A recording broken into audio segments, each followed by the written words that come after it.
Hello everyone. Hey Belmont, how you doing? All right, I'm gonna get well. I'm gonna get right into it because there's a lot I want to try to get through.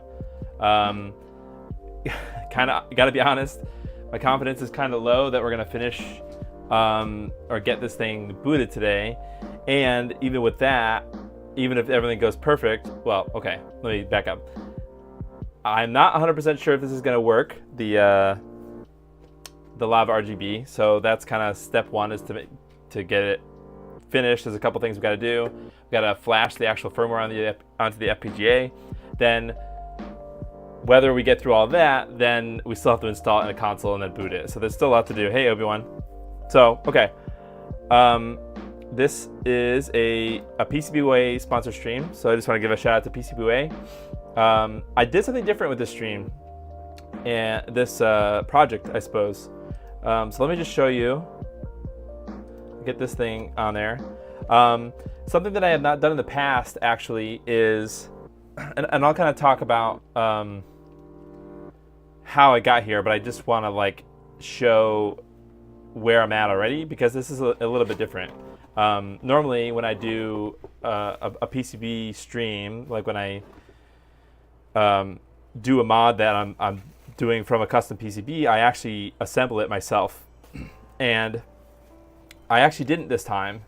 PCBWay assembled pretty much, I would say probably like 95% of this board already. We'll talk about the extra 5%, what they didn't solder or what they didn't assemble already.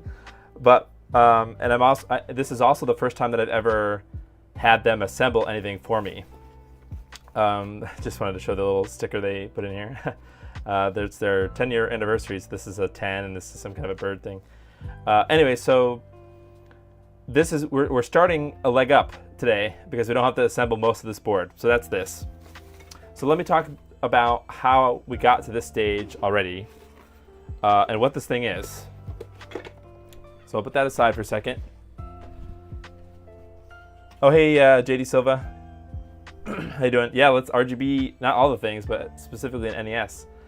Okay, so I don't have anything open already. Hey, it just happened to be already at the page that I needed it to be. Okay, so if you don't know RetroCastle, let's go to what? RetroCastle? Do they have their own web page? Is this their actual web page? I think so. So you may recognize RetroCastle. Oh, what the heck? From this thing. I think Bob actually did a stream. Oh, well. Ripped their website, apparently. Anyways, Bob, I think, reviewed this thing here, which is this. Oh, it's titled the wrong thing. Mr. FPGA Full Set. But this I believe is the Lava FC, which is a Famicom with an integrated HDMI output. Oh, here it is. Maybe if I click that. Nope, the web page won't blow up. Nope, doesn't like the page. Okay, that's fine. But they also created these other. Wow. Okay, their whole page is busted. Maybe their AliExpress store is better. I didn't prepare this. I'm just kind of winging it. They have these sort of alternatives, I would say, to Mr. Add-on's kind of aluminum case. I've never had one of these versions. I only own the Mr. Add-on's aluminum Mr. case, but they also have created this other sort of variant that some people like. So they're semi-well known now, and so that brings us to this. So if you see the bottom of this page, it says Lava FC. So that's what I was talking about before. It basically is an integrated. Oh, I should have just brought this up. It's like an all-in-one Famicom with that. It's not an FPGA, all right? So these are the Famicom CPU and PPU, but they did have some integrated. I don't know necessarily if it's a scaler. It might be a scaler. I'm assuming they're not like outputting 240p HDMI. Hey Bartleby. So some one of those boards. Well, we'll talk about it. We'll talk about it, Belmont. So anyways, they have this product, but I think it's kind of expensive. I'm not really sure off the top of my head. I can't imagine it's well, anyways, this is like its own product, and it had that nice case, and they sell it on AliExpress. But the same time that they announced the Lava FC or Famicom, they also announced that there was going to be this Lava RGB kit. I think they actually mentioned it was supposed to be open source, but I don't think it's technically open source. But the Gerbers are available, which is what you would need to build one yourself, or to have PCBWay or some other manufacturer build one. So the files here, and I was not the one to discover this. I actually, LaserHertz is, I'm not sure what Discord they frequent. Maybe the new retro, which is the one where Zwenergy and ManCloud hang out. Well, they reached out to me because I think I tweeted this, that I was interested in this, but I noticed that there is no BOM here, or actually there might be in this zip file now, but there wasn't at the time. So long story short, ManCloud and LaserHertz helped me to get the Gerbers together and good, because I was having a problem with the Gerbers that were attached here working, or at least when I tried to upload them to PCBWay, they weren't working well. So anyways, they use Altium, which is a pretty expensive piece of software for designing PCBs. It's like $5,000 a year US. So I can't afford that. But what ManCloud did was he imported it from Altium, whatever, imported it to KiCad, and then was able to produce the Gerbers again. So ManCloud hooked me up with Gerbers that actually did work, and him and LaserHertz prepared a BOM that, and I guess there's another like position file, which is what they need to actually do the pick and place, to actually place these components on the board. So all three of those things they had prepared. So it kind of gave me a good opportunity to test PCBWay's assembly service. Hey, Clickster. Oh yeah, no, I appreciate them a lot. I mean, you know, I guess I probably would have liked, this is not like I'm not trying to like call out Retro Castle or anything, because it's really cool that they developed this in the first place and had it up here. Well, anyway, so long story short, I was able to go through PCBWay, and for the most part, I would have to say that the assembly, you know, when you go through, let me see if I can pull up PCBWay. I don't know if this is like, I don't know. Let me just put this off to the side here and log in. The assembly, the process for actually having them assemble it. Hold on, I gotta.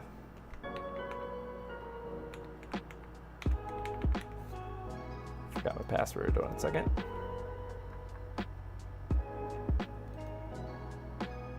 I was not sure how difficult it was going to be to have them just be like, hey, here's a bill of materials and here's a file, you know, can you build this for me?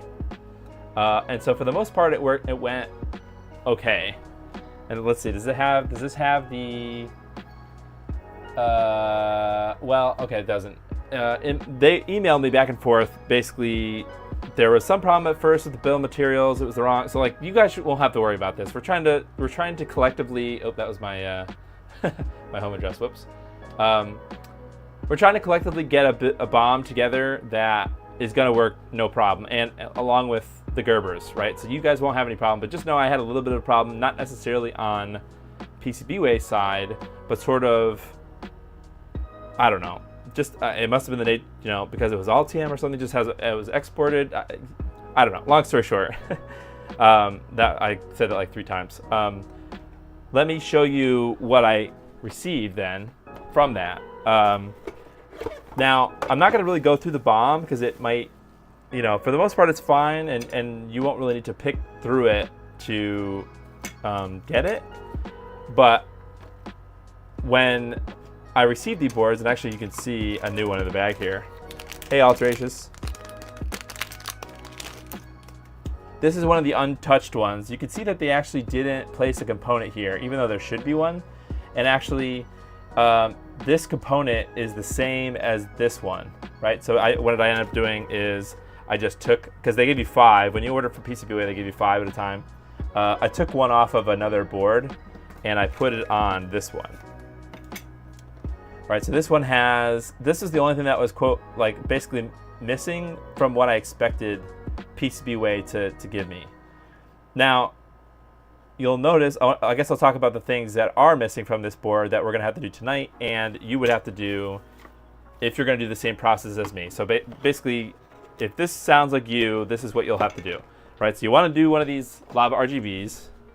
I guess if you wanna build them yourself, you know, that's fine. You can just get everything from the BOM and solder it yourself. But if you wanna get one of these and have a service like PCBWay assemble one for you, they're gonna do most of this with little effort, right? So they're gonna say, okay, I'll buy all this stuff, and they'll give you a quote for how much it's gonna cost, and I think it was like, let's just call it like $130 something US to get 5 of these populated to this state. It might change a little bit, you know, if they actually populated this component here, which I don't think is a very expensive component, so it might change by a few dollars, but you know, it's roughly $150-ish for all the stuff in the bill of materials. But if you've ever done an NESRGB, you know that the NESRGB comes with some additional things, right? So let me, is it in the box? Yeah, it's in the box. So the first, no, it's not in the box. Here it is. So we are gonna have to remove the PPU from an NES. Actually, I'll talk about that too, because that didn't go as planned either. I bought a new NES to do this project, and it's kind of a long story. It doesn't really work right now. I tried to fix it and it didn't really work. But in addition to this board, and you see that there's one leftover component. We'll talk about that in a second. But you're also going to need some of these machine pins sockets. So just basically you just need one of these. I got a bag from AliExpress. You know, there's like 10 here, but you only need one, and the matching pin headers. Again, I got a ton from AliExpress. It was pretty cheap, and these are not that expensive. I mean, maybe like $10 or something for these parts. So you're gonna need this, and this should be familiar if you've already done an NESRGB, because it basically goes together essentially in the NES like an NESRGB, which is kind of cool. Yeah, I guess I'll point out while we're here already, the pinouts here, the places that we're gonna solder to, these are a little bit different. They're not in the same order. And we're gonna kind of wing it, because as far as I know, I guess I could pull down the instructions. There's a document thing. Oh, you know what? I need to pull up my, they did send me an email, so let me see, Retro Castle. I have to download this zip file that they sent me. Oh, that's funny how, okay, I got it. So let's see, programming guide, no. I need the kit, no. Did they send me 10 days ago? Okay. Oh, they sent me a lot of stuff. Okay, that's interesting. Let me just, hardware, okay. Program guide, diamond, zip, okay. Firmware. What was I looking for? I don't remember. I guess I was looking for a guide. All right, so they kind of have a guide here. I was looking for, I don't know. We're gonna wing it basically. There's little instructions, I would say, to this right now. So we're gonna wing it. I think I know mostly what I'm doing. By the way, we're gonna end up using the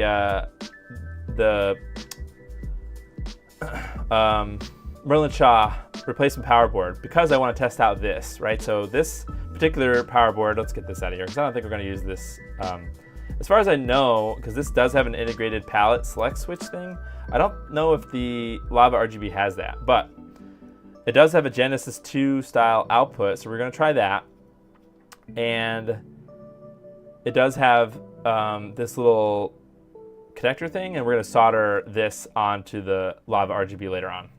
So, all right. I could have sent you a fully populated NES PCB. Oh, really? Well, that's all right. That's fine. Maybe next time. Bugtendo, yeah, Bugtendo. So we'll talk about Bugtendo later. I really just want to power through this to see how, like, if we run into any issues. Okay. So basically, if you're gonna have PCBWay assemble this last part here, I guess it's an RGB amp, and it's like a new old stock part, I think. I was able to find five of them 5 of them on eBay for pretty cheap. I mean, I think this was like $15 maybe or something. So we have the component. So we have to first solder this last component on. That's going to be kind of like completing, like this is the last piece that has not been soldered onto the board yet. And actually what's interesting is this is double-sided. The PCBWay even soldered components, these little surface mount components on the bottom, which is kind of cool.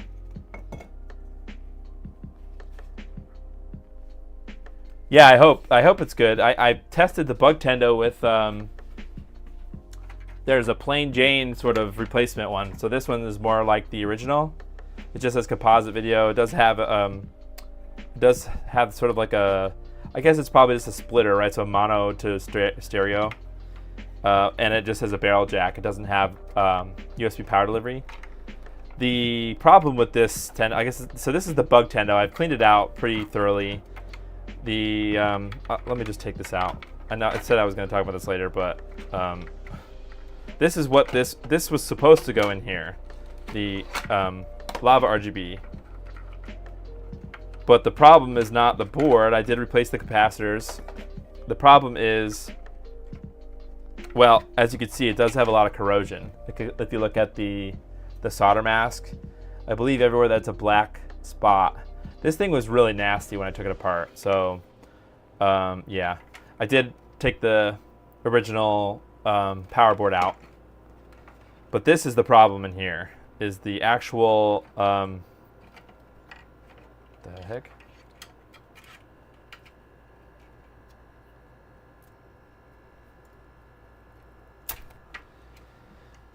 I went over it with solder to try to fix it, but apparently it didn't fix it. So maybe I'll try that again. But some of the pins here were corroded on both sides as well. So I think that is the problem, because it's giving sort of blinking light syndrome stuff, which is related to the 72-pin connector. But I tried, this is an original 72-pin connector. I also tried the blinking light win, and I tried the Merlin Shaw board, and they all didn't work. Or the Merlin Shaw, the slot master, and that all didn't fix it. So I think there is a problem with that cart edge and not the connector thing. Talk about Electron Shepherd's new RGB drive replacement board. Yeah, I mean, I don't really know about, most of the time when I see stuff like that on Twitter, I'm just like, ooh, that's interesting. All right, let's solder this thing on there. I think that's what, the handheld Genesis screen thing? Is that what that project is? With some kind of RGB output? I don't remember. So we need to get this RGB amp piece soldered on there. That's the last piece that we're missing before we can move on from here. So thankfully you guys don't have to sit through an entire stream of me hand assembling things, which I understand is not the most thrilling thing in the world. Some people like it, but it doesn't make for a great stream. Excuse me. So again, shout out to PCBWay for being able to put these together, which is really cool. Okay, so they have, if you kind of look at the board when you get it, and I guess I could pull up the microscope in a second. Yeah, that might be better to see this. Let's pull up the microscope.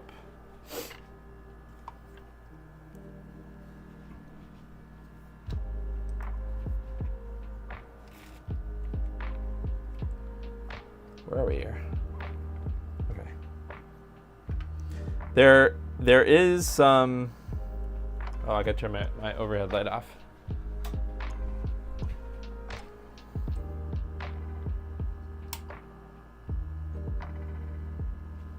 There's already some solder on here, as you can see.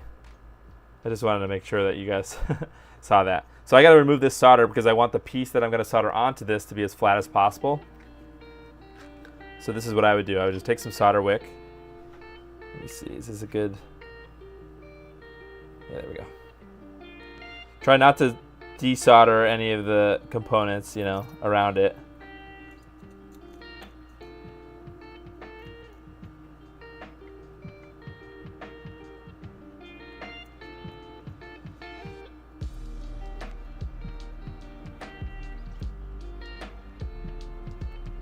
Just want to get as much of that off as possible.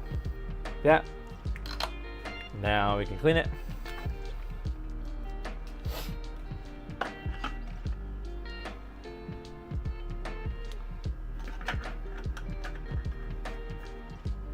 If I was a baller, I guess I could have used my hot air rework station just to solder that on top of the solder that was there already, but nah.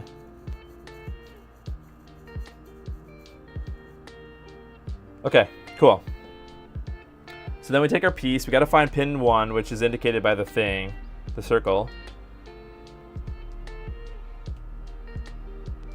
Oh boy, you got to be kidding me. Okay, so usually there's a mark for pin 1, but there's literally marks on both sides of this one. That's interesting.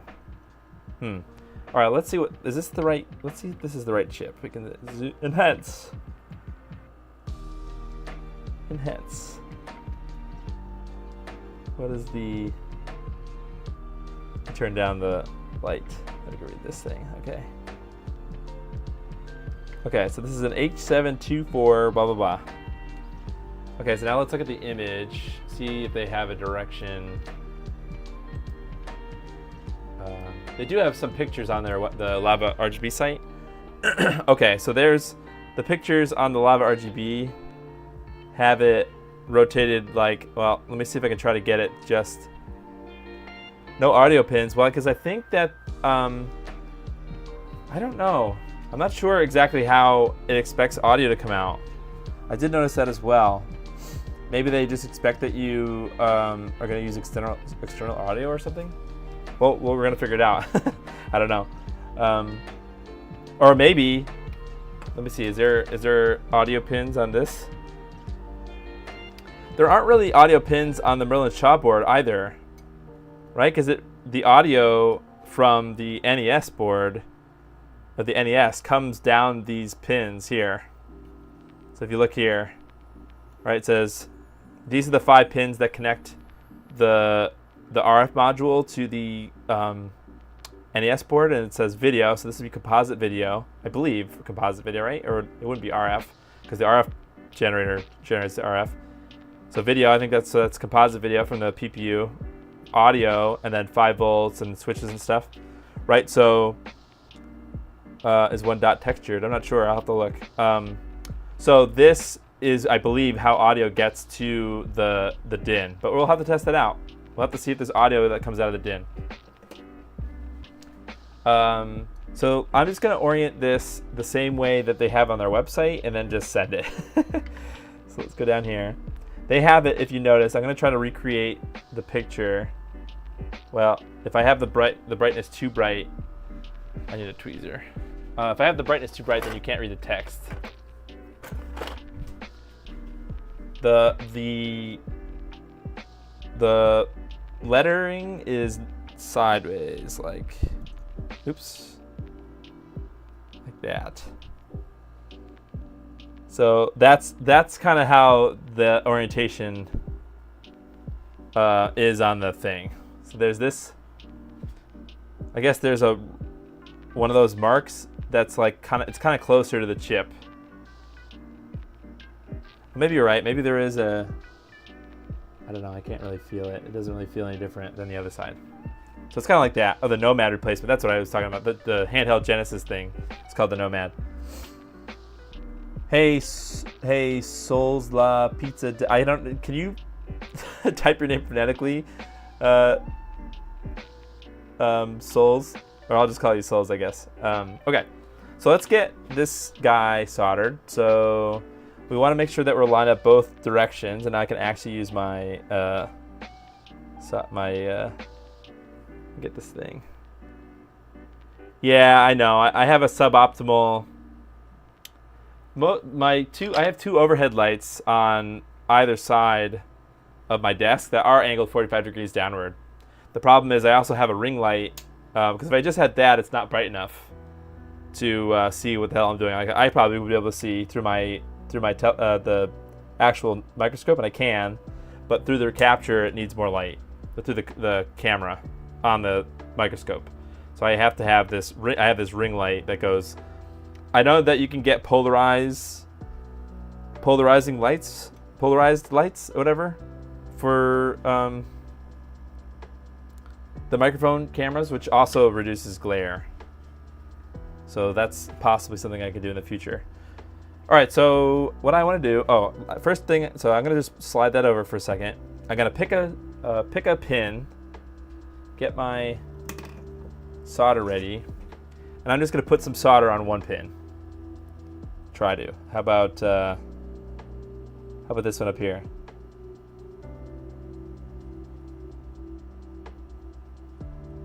Is my iron on? Yeah, it is.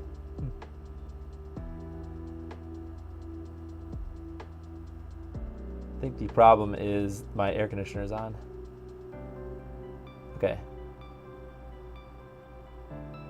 Okay, so there's some there. I gotta turn my because my air conditioner blasts right over this thing. Okay, now I'm gonna take my chip from off screen here, and I'm gonna try to line it up. Wow, this pin has seen better days. Look at it. Wow, I didn't see how corroded and stuff it was. That's interesting. Hopefully it works. All right, so I'm gonna heat that pin up. Try to heat that pin up again, and slide it into position. Okay, did that actually do anything? No, it didn't. I might not have enough solder. This is kind of hard to do, actually.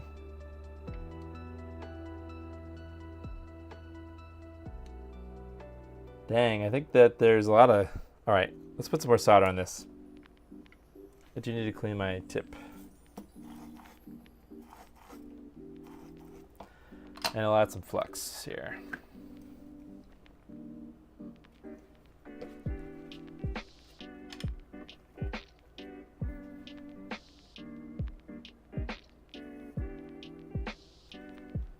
I suppose what you could do if you didn't want to do this yourself also, PCBWay does allow you to send them parts in.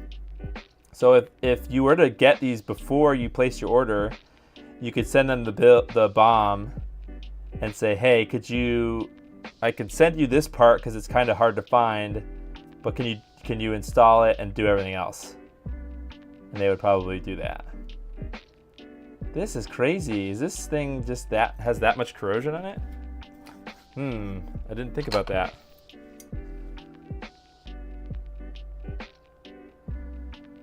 Well, how do I fix this now? Let's see if I have a better one in the bag. Are any of these other ones better? Haktua! That is funny. One dot is dimpled. Okay. Okay, so are any of these better? Not really, huh? Look at them. Ugh. I have to say that ever since I got a microscope, things just look kind of, in general, grosser. I don't know if you guys can tell the corrosion detail. Actually, let me see. Is my camera might be out of focus from the microscope, I mean. Man, these are all kind of nasty, so I don't really know what to do about that. Well, all right, let's try it again. Let me get some, I'm gonna try this flux here. Amtech flux. Probably not gonna help me that much, but this is still the correct way around, right? Yep.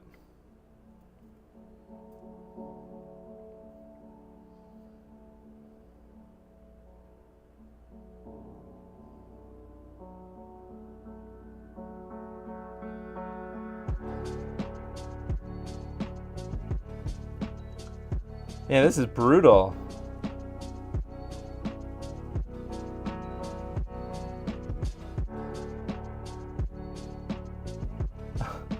What is going on here? These things fake? That's some fake chips, man.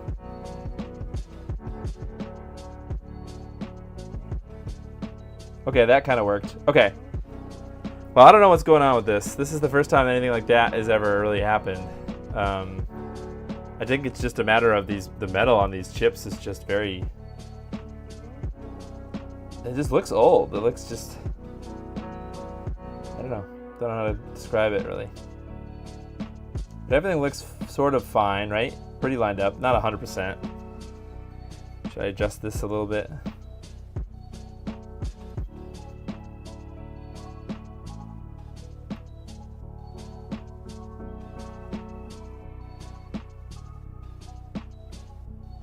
Okay, that might be better.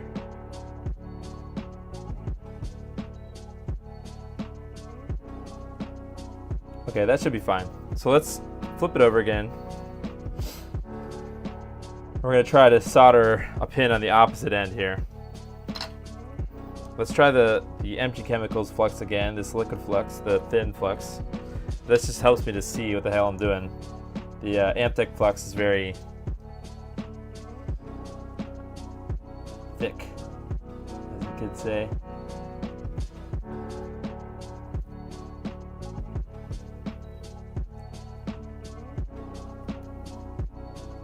I guess I'm not really so concerned with bridging pins right now as I am just tacking it down all the way around.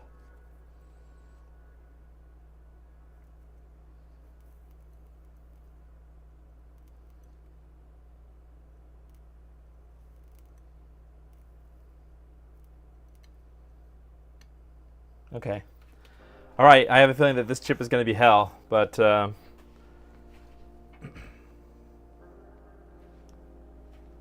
right, I guess let's get to one of the least.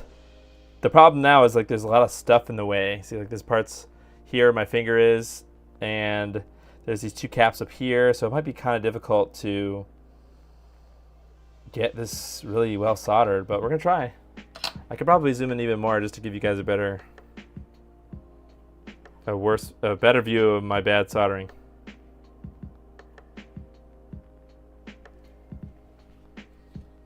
So now we can add the thick stuff here. No, this is the cheapest, just normal hassle stuff from PCBWay. I don't necessarily know, because that would have probably been a $200 or $300 run instead of a $150 run. I think as far as like, I think it's probably fine. I think actually is the NESRGB just hassle?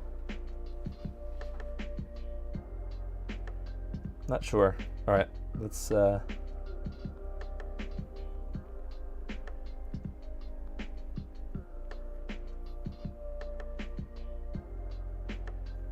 this is brutal. Like, it just doesn't wanna.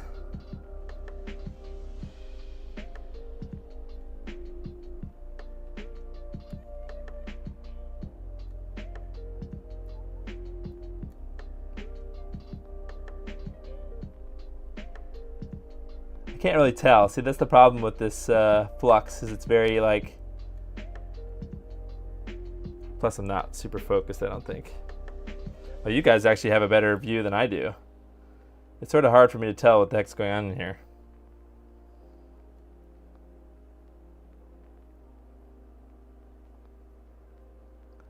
Okay, I think we're making progress. I'll show you in a second how we can view to make sure we're doing an okay job or not. I'm not going to do any like drag soldering. I just want to do basic, get this thing done, because I don't want to mess anything up. Is my AC on again? No, I didn't turn it back on. NESRGB looks hassle, yeah. Yeah, I mean, it's fine. I don't, this board is just going to sort of chill in the middle of the air. I meant like it's not like a physical connection to anything. It doesn't really move around.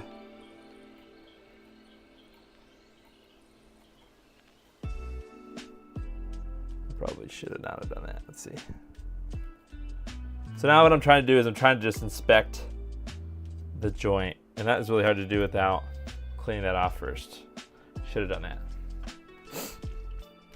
I just want to see what kind of a job I'm doing at this side, and then I can really power through the other sides. If you want to see something really gross, try to get Try to get the thing in the camera here. Let me turn the light up here. Oh, and I need to refocus it a bit. And then these bristles are nasty. There you go. That's sort of a money shot there. Okay, let's dry that.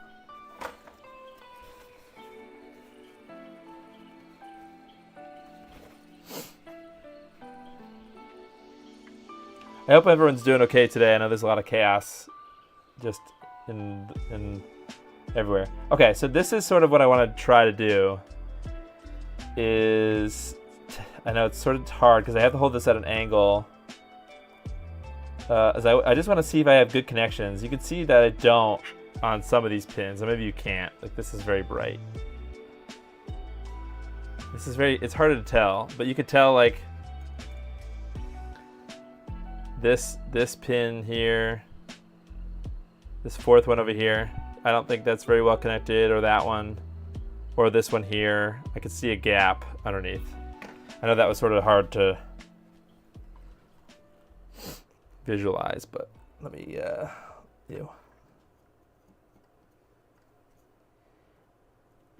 zoom in some more. But yeah, you can tell now. So like some of them are not soldered all the way.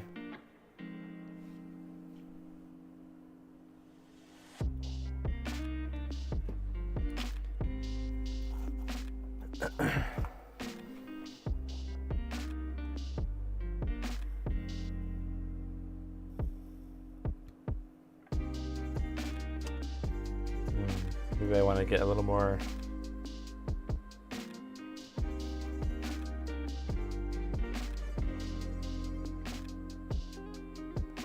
Sometimes I can't tell where my solder is. Can you tell where your solder is? It's 8 p.m. Do you know where your solder is?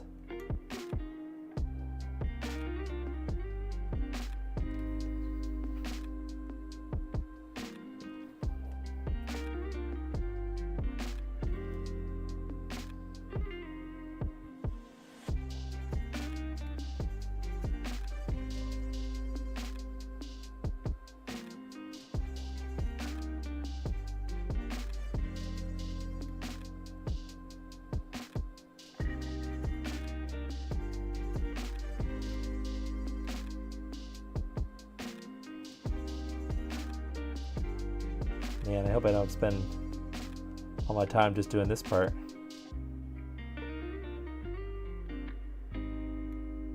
Okay. All right, let's try to move on to the next side. This is only side 1 of 4.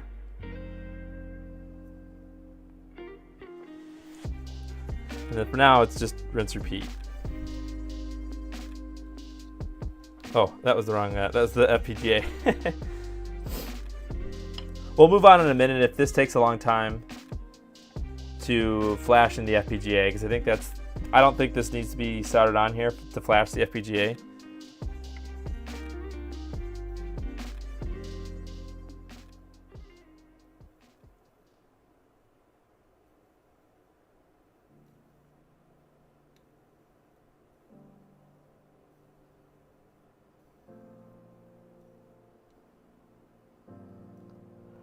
This is sort of like tinning and sort of removing some of that.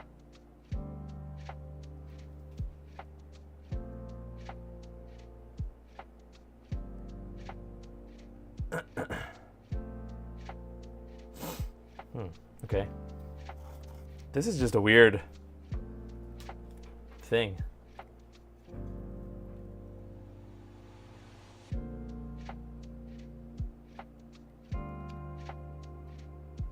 It just takes a lot of heat, I guess.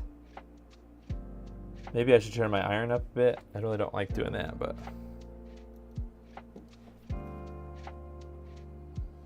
just gonna keep adding little bits of solder at a time.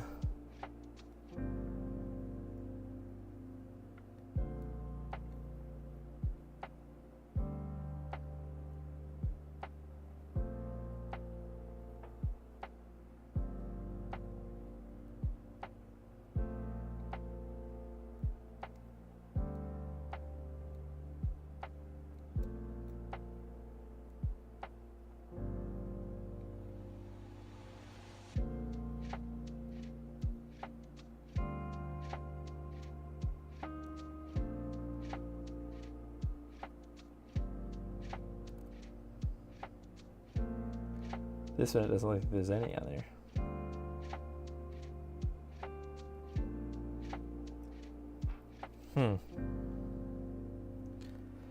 Definitely something.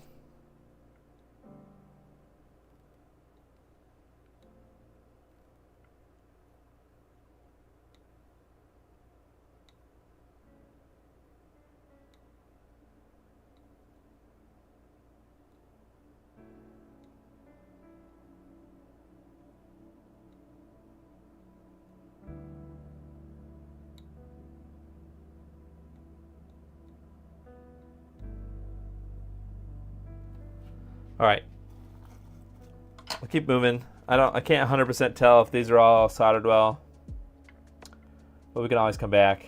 This side is gonna be hell, I think. This is just a bunch of crap in the way. You fear for this type of solder, but it's in your future. OG Xbox will have more RAM eventually. Yeah. Sure, thanks, Brox. Yeah, I mean, it's... The interesting thing about soldering, learn to solder, and let me just take a drink of water. And really, my whole retro modding journey is a journey. I don't see how you could be. I don't see how you could be interested in doing one of these mods yourself and not wanting to be like a collector of just hardware mods. That doesn't make sense to me, right? Because I think it's probably very wise just to start with something simple. And I think an NESRGB is relatively simple. I mean, even simpler would be something like the SNES Junior Voltar's bypass. But, you know, I realize that it's a lot of money to kind of get a different console and stuff. But, you know, you work your way up from the easier things, I think.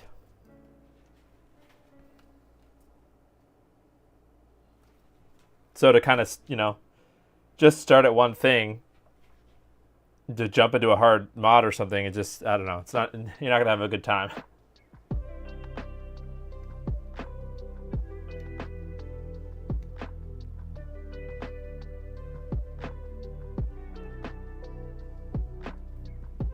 Okay, this is where it's hard because these things are in the way.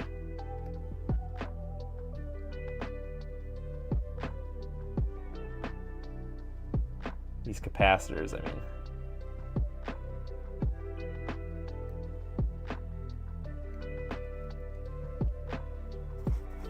If you have a little bridge, don't worry about it. I know this is really hard to see because this camera that I have actually for my microscope is not really the best, unfortunately.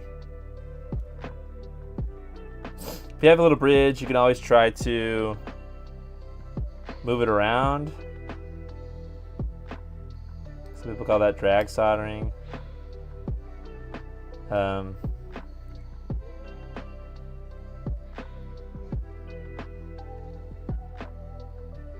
Sometimes it just doesn't want to equally distribute, and then you're kind of stuck with a bridge. Like down here, there's a big bridge. Sometimes you could pull it off just by heating it up and then pulling your iron away quickly. But, you know, don't be ashamed of just using solder braid.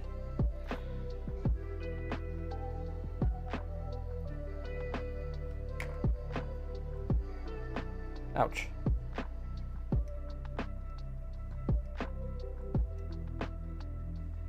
That last little guy.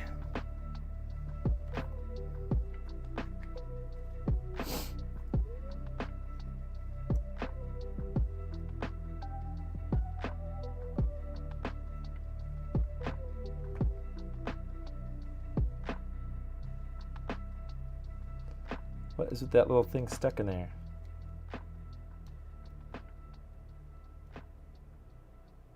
Doesn't it look like there's a little thing in there?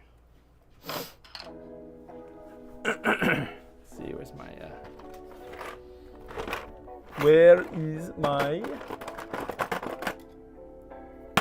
this?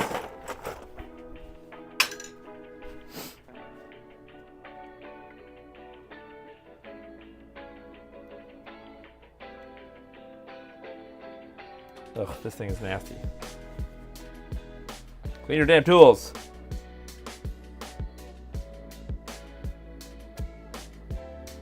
I don't know, that's just funky.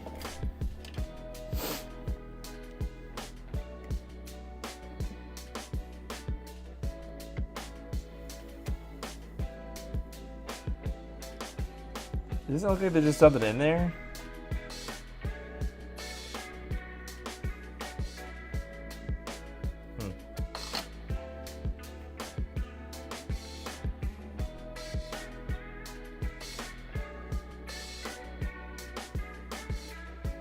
I don't know if I recommend doing that, but all right, let's clean and just see what we've got to see. There's one side left, but we can clean the chip.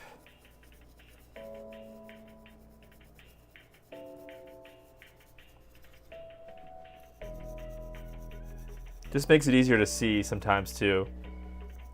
If you clean all the flux out of the way, sometimes issues could be just flux.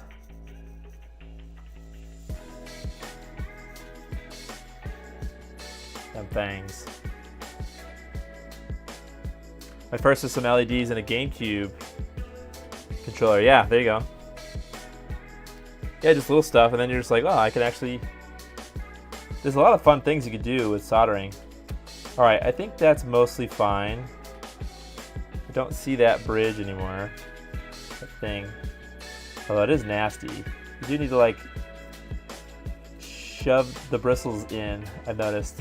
Like the more I have magnification, the more I realize that I have to really like stab the bristles in there.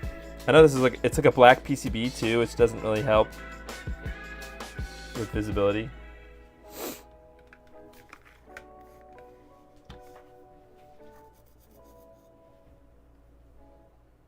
I'll just maybe adjust the light so that it's not so bright. Maybe it was too bright before.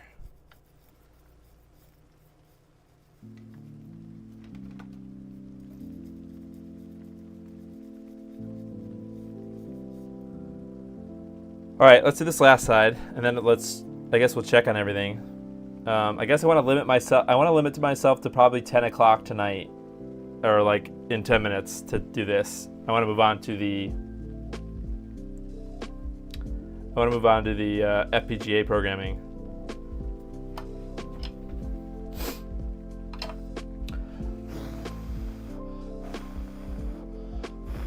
I don't know why, but sometimes I like to evaporate the alcohol before I add more flux. I don't know if it really does anything. Probably not.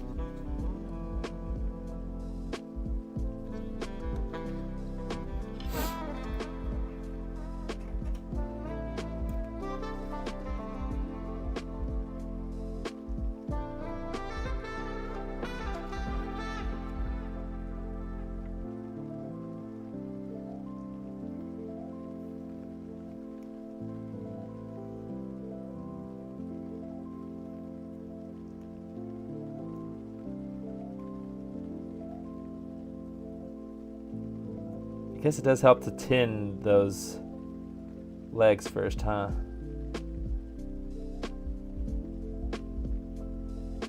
Never really had to do that with like new chips. Usually they come pretty good.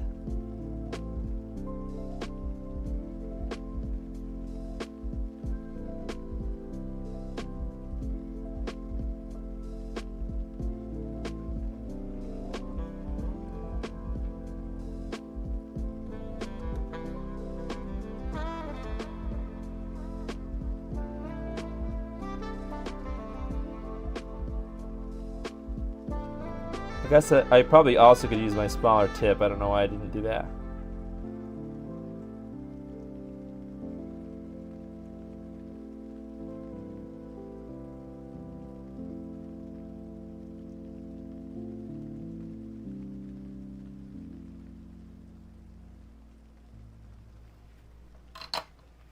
I'm just looking at it off screen.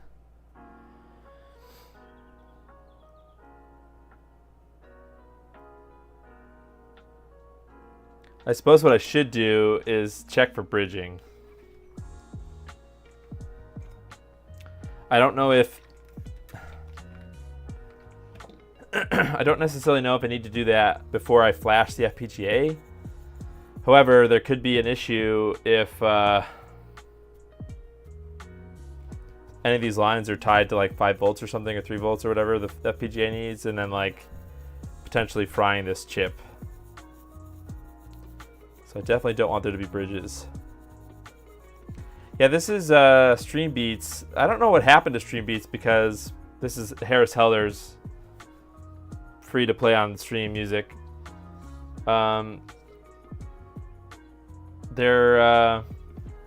used to be a lot more of it that you could download from their website, but like most of it's gone, and I don't know. I had a hard time getting it back again. I had a bunch on my computer, and then I reinstalled Windows and kind of got rid of it all accidentally.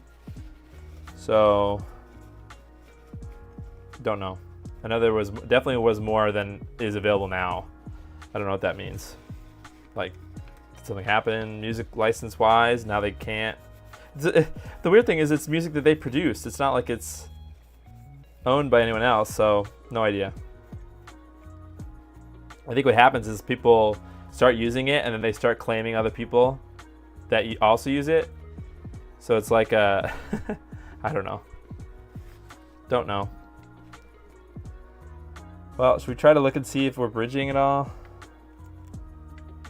No, we could use this, so I'm just concerned that some of these, I don't really know how this looks on stream, by the way.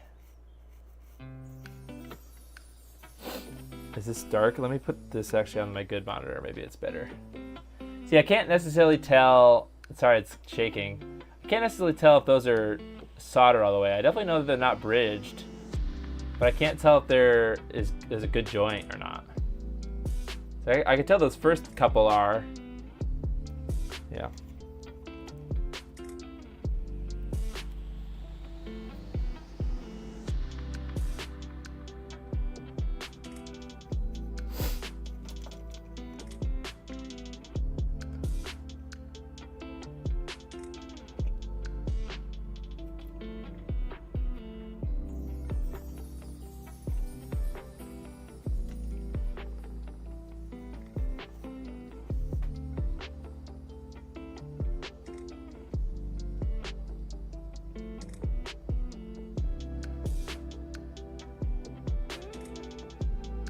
Like that's an okay angle to see.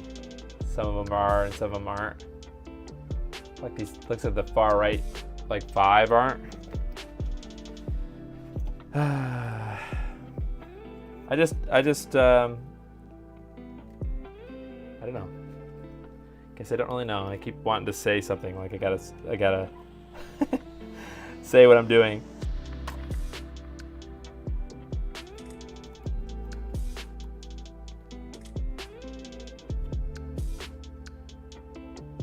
This side looks a little better.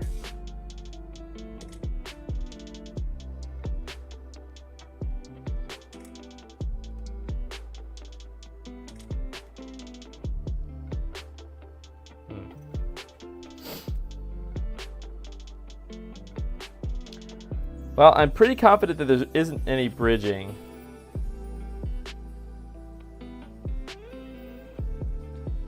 But you know, if Leon were here, he'd be like, use your multimeter and test it.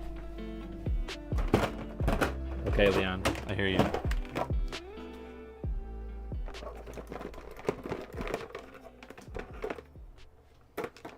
Why aren't you using your multimeter?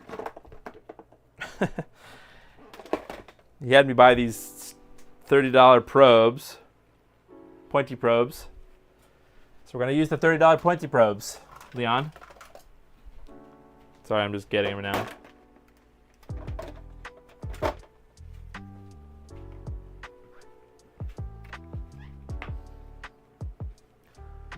See, I got 4 minutes to do all these probes. All right, turn this on. Go to continuity. Okay.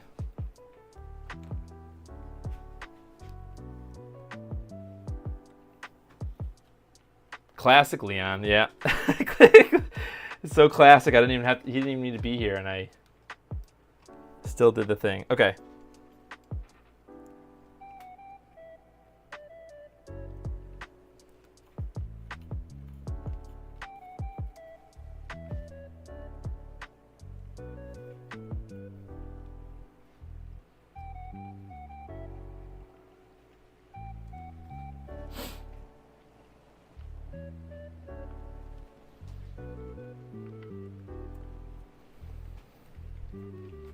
Okay, so the cool thing is that I can't hear these. My noise canceling headphones.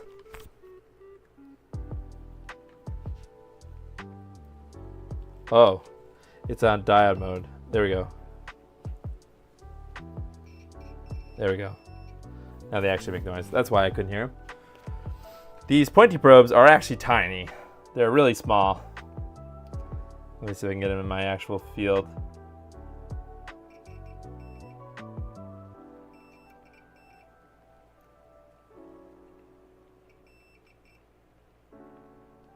I suppose you can even tell if you have a good connection or not, right? Ugh.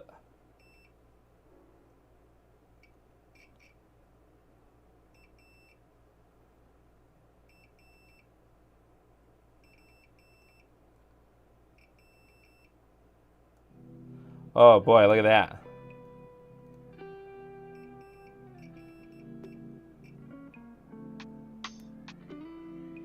This sucks. Look at all those ones that are not good. Okay, like I said, so I have high confidence that this is going to be a multi-part stream. So I'm just going to do enough to tell that these are not bridged, and then I'm going to move on. And I'll just make a mental note that I do need to come back and solder these, which I'll probably do between now and then. They're any different price? Yeah, you know, if you want to have someone like PCBWay do it, I mean, you do need a programmer. So I didn't mention everything that you'll need, but let's just call just the boards themselves and all the other things that you need, like $150 for 5 of them. So that's like, what? I get math. Let's say about $30 a piece for the boards. And then you just need a $25 clone Lattice FPGA programmer. And then you'll have 5 working NES boards. I mean, we haven't talked about, or we haven't seen the quality of it. But 5 NESRGB boards for let's call it $200. I mean, each of these alone would probably sell for like maybe 50. I mean, people they are available on AliExpress, but to buy them yourself, you would save a lot of money. Especially if you needed like 5 of them. I don't know why you would have 5. Well, I mean, I have 4. Currently, I have 4 NESs with NESRGBs. Well, I guess 3 technically. So what I'm trying to do is I'm just like walking down the part. So like I know you have to buy these fancy probes too if you want to do this, but put a probe on one. And then sort of move one of the probes down to the next one and see if there's a continuity. And if there is, there's a bridge. If there's not, then you move on. So then you move the next one over, and then you move the next one over. So you're kind of testing both directions at once. You know, the pin to the left and the pin to the right at the same time, or, you know, all at once, because you're kind of comparing the ones next to each other all the way down. Yeah.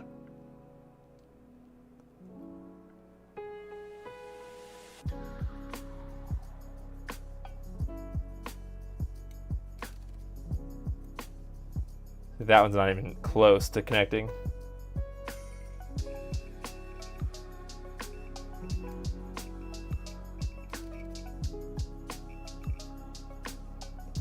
All right, I think last side, and then so far no bridges, so that's good.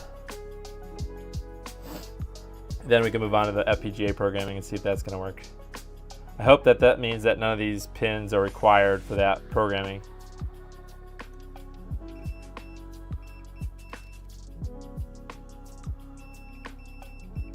kind of slippery. Ugh. With the flux everywhere.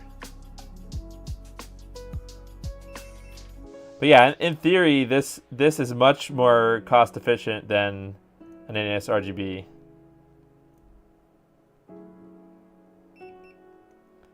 Okay, cool. Oh, look in there. That's nasty. That's what I keep saying ugh to, is like just looking at this gross stuff in there through the microscope. Okay. I'll have to come back for sure. Hey, Razer. I'm definitely going to come back and touch up all these pins. And it looks like I can actually use the pointy probes to tell whether or not these pins are soldered good or not. I hope it's just chalking up to this chip is old. The legs are not really great. And like the pin, you know, the metal or something maybe is, I don't know. I hope they work. The chips actually work. All right, so let's move back over to the overhead cam. And we're going to talk about the in theory, the last step that you would need to do before you would be able to install these. And hopefully, I didn't need that RGB amp completely soldered before I do this.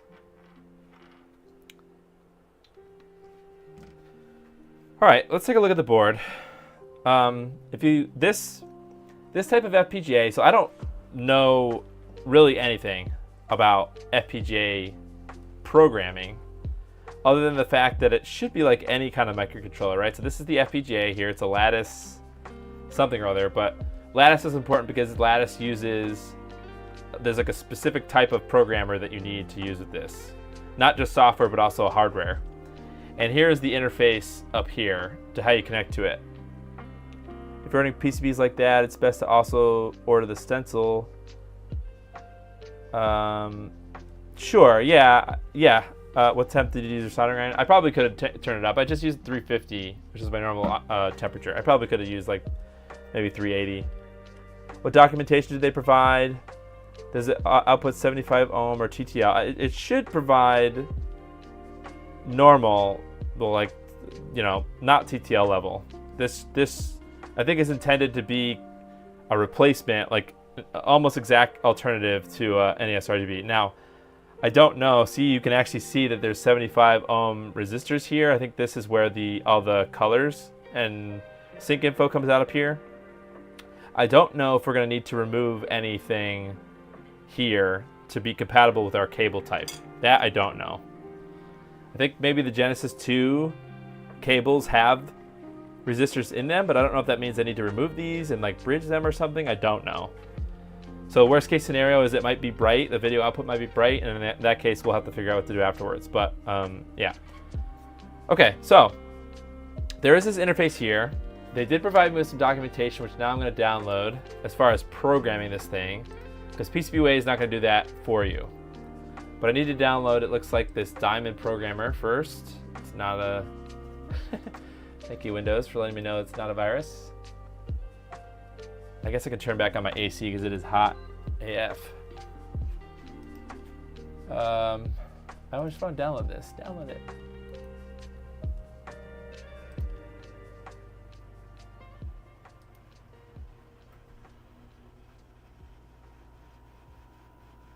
And there's the firmware. Okay.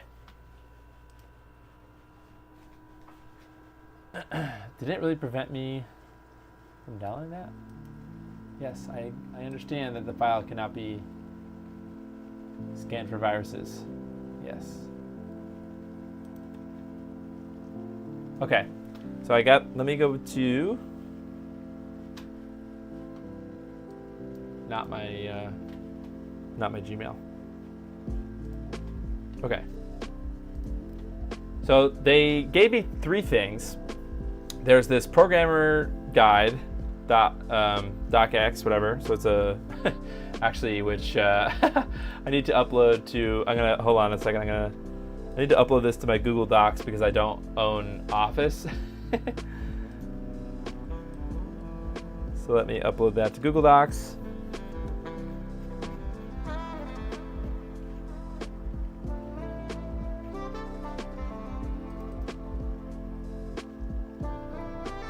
Oh, please tell me. Okay, good. Okay, we're back. Okay, so here's the programming guide. I want to show you the programmer I got. So this was on AliExpress. This is like $25. It's like a knockoff Lattice. Let's put PCBWay up here.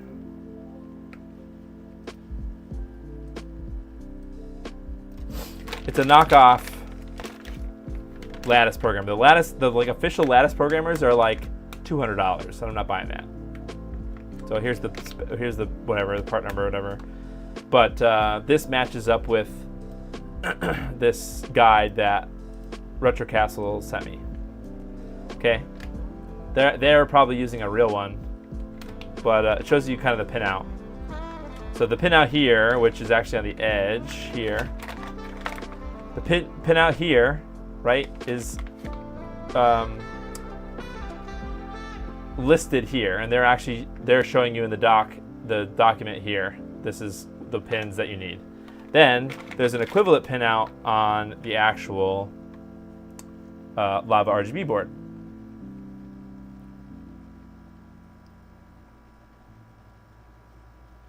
Stencils, yeah, that's a good idea about getting stencils.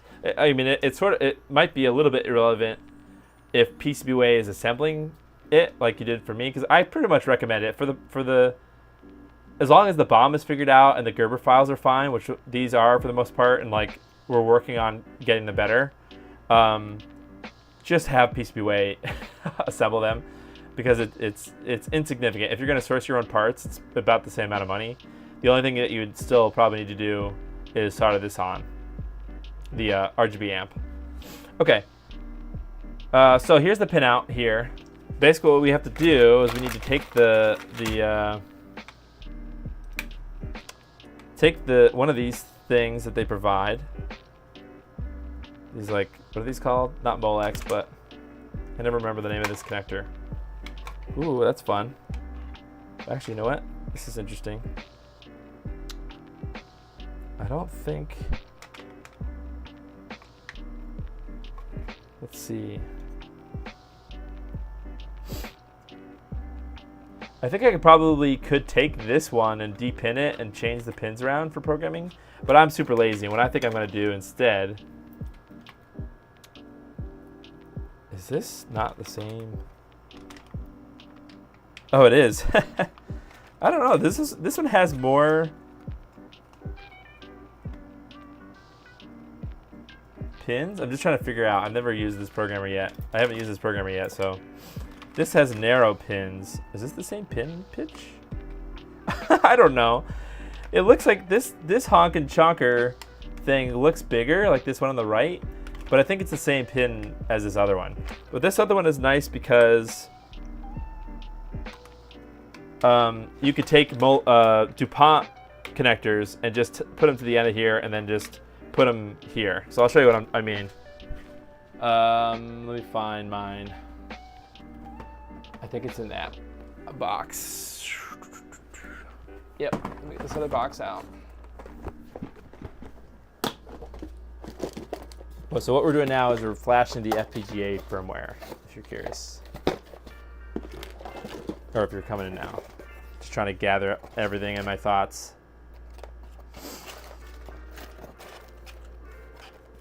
This thing? Yeah, these guys. Okay, so you can buy these on Amazon too, and I didn't put them in a link or anything. But this is just like DuPont cables that have, like, you can get male-to-male ones, male-to-female ones, and these are just good like extensions. So you would take, you know, I mean, you're gonna watch me do this. We're gonna find the pins that we need here. We're gonna find what colors they coordinate to here, and then we're gonna just use these extensions, and then we're gonna put those into this. But I suppose we probably should start with installing the driver and actually plugging this in first. Plug the programmer in. So it came with the USB Type B. Look at that chonker. What I did was take the included gray one and plug it in, and then cut the other end, and then just, oh, that's a good idea. I probably could do that. Just take this and then solder it on there and just desolder it after. Sure. I mean, I guess you could do the same thing with this, right?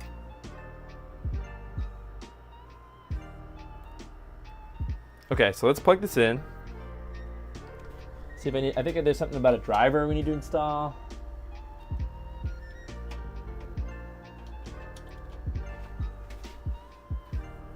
I'm just gonna YOLO send it and plug it in.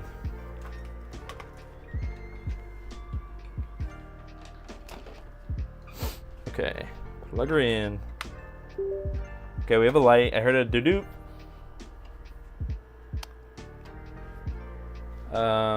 Unfortunately, the document that they sent me is in Chinese.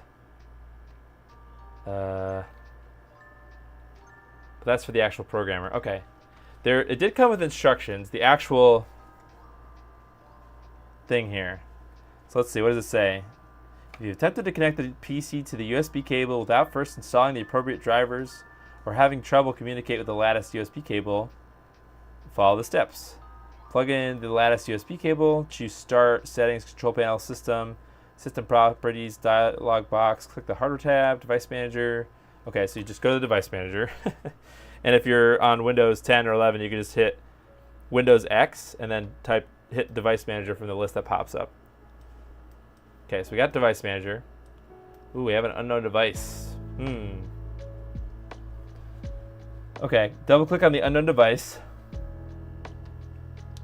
Here, I can switch to that, I guess. Okay, so I just brought up Device Manager. I have a yellow unknown device here. Click on that. Click reinstall driver. Update driver? Browse files. Select browse for driver software on your computer. Does this thing have a... Does this thing act like a USB drive or something?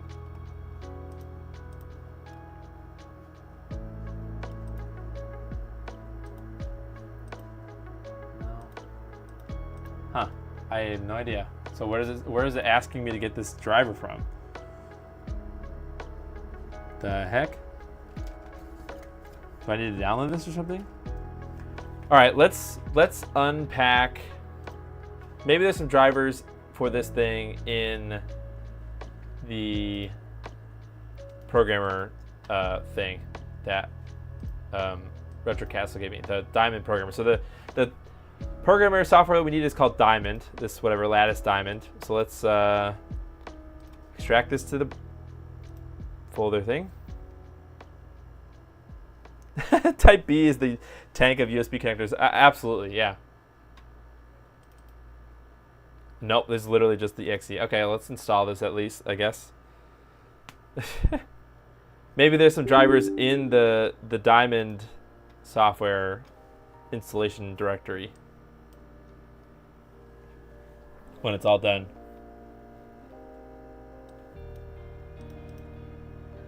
Oh, come on, it keeps going to the other screen. Yes, accept the terms. This is dumb.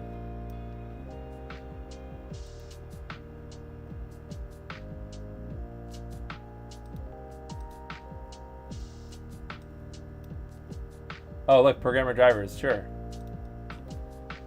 Maybe I should have done that first. Okay. So first step, I know I have all these other first steps first, but install the driver, the Diamond programmer, I mean. USB-C, yeah, I think it's nice. USB-C is nice, but it feels like, I definitely think that they were like, let's design a super awesome looking plug, and then that's it. Like, they didn't really take into consideration, like, is this thing gonna be really, like, is this thing gonna work in like 25 years?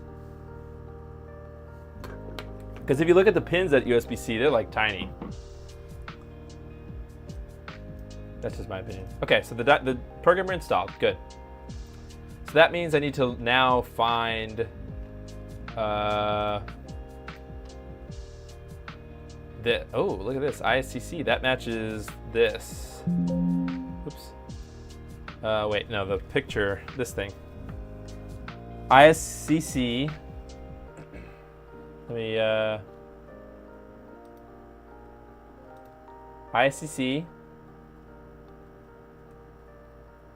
Diamond, okay, programmer, Diamond, ISPV, my system. These are not the same.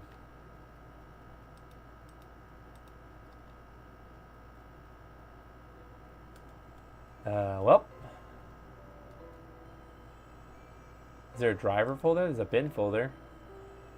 Tool apps, data, debugger, docs, ISP, FPGA, bin.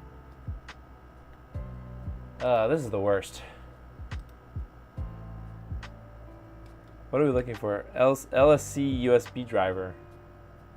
Actually, let me just see. Did it install the driver for the programmer? It frickin' did. Okay. Well, I guess we didn't need to do any of this garbage.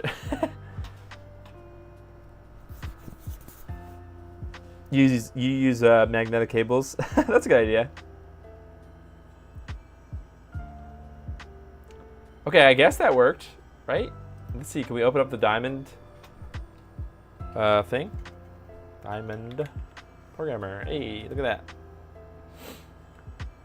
Okay, so now we have to connect the board, and I'm just going to take a random. Let me just go back to the overhead.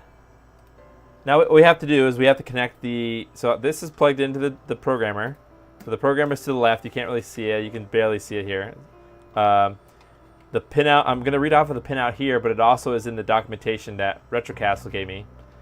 I'm going to try to find the pins on this, the wires on this end. And I'm going to use 6 of these wires. I just ripped them off from the bigger one. And I'm just going to, like, you know, shove them in this. Like this. I'm not even gonna solder them. Because I'm a badass like that.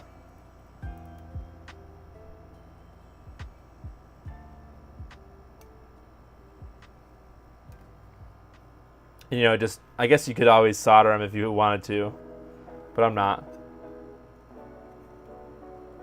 I think this mix is playing more than the songs over and over again. I have it on random. There's not many songs in this playlist, so sorry if you hear repeats. Okay, so now I need to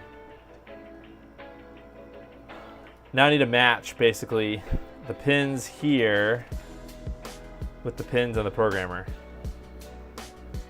And I'm going to follow the guide that they gave me. So let's see.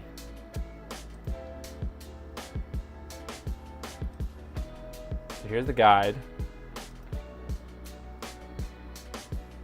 Okay, so T. I guess I'm not sure.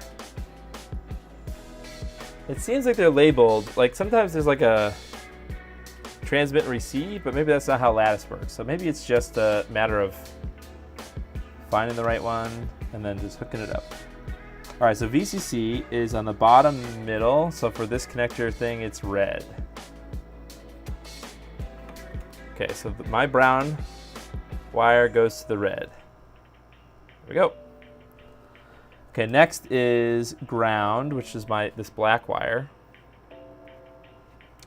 And the ground on this programmer is that thing, which is black. I'm starting to think that there is some kind of a color code scenario here. Okay, black to black. Okay. All right, next is TDO, which is the top brown one here. I'm just kind of, I know you guys can't see shit, but I can see shit. So I'm just kind of doing it, and I'm just trying to describe it. Okay, so TDO is that one. Okay, neck deep. Next is TCK, which is white here. Okay, so that goes there, like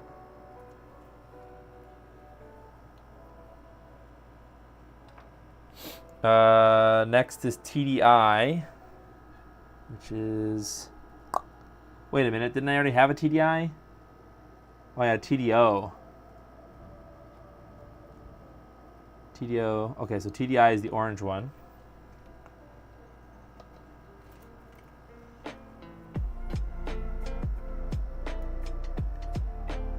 Boop.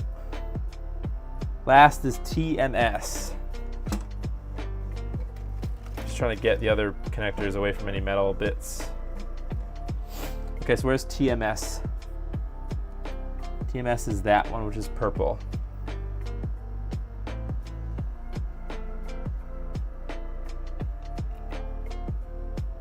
Okay, cool. So it's basically VCC and ground on the bottom, and then 4 of the top connectors. And so this is kind of like a Frankenstein's monster thing. And then the force of the connector here should be enough to keep it like physically connected. It's not like soldered or anything, so we're just gonna send it. You may have an issue with the length of the wires. Okay, well, if that's the case, then we'll have to go and solder them on there. Cut these wires and we'll solder them. Okay. All right, so now let's scroll down. This is back to Retrocastle's guide. So they said to open Diamond Programmer. Just hit OK. So let's hit OK. Let's see, is it all the same? I guess it is. Hardware USB to DZ USB. Sure. Send it. Oh, things are scanning on the other screen.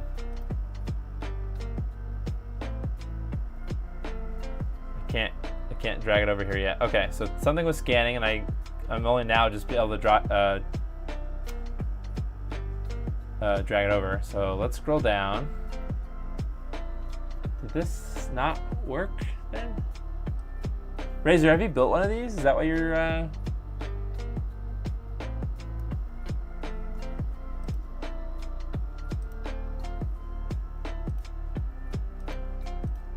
Okay, so I'm guessing I have to fill out this the same way. Okay, so it's a little this app is a little obnoxious. Okay, so I need to select Mach XO2 from this list. I see Mach XO, Mach 4, Mach 5. I don't see that at all.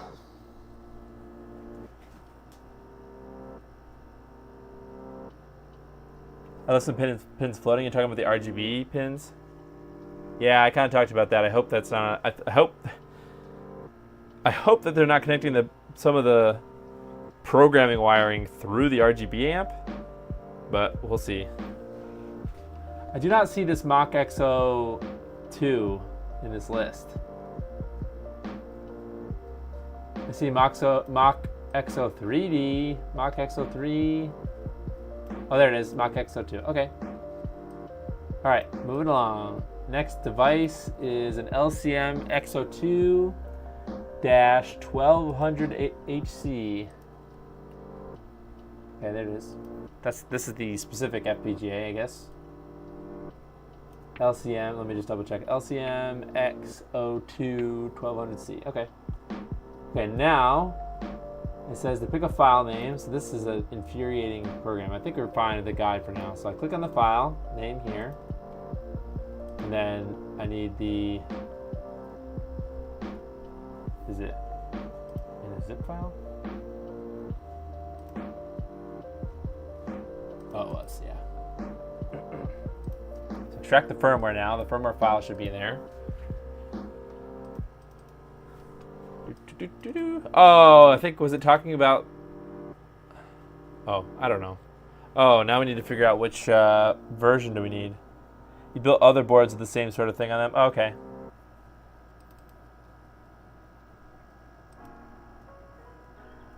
I don't know which of these we need. Help. I need someone.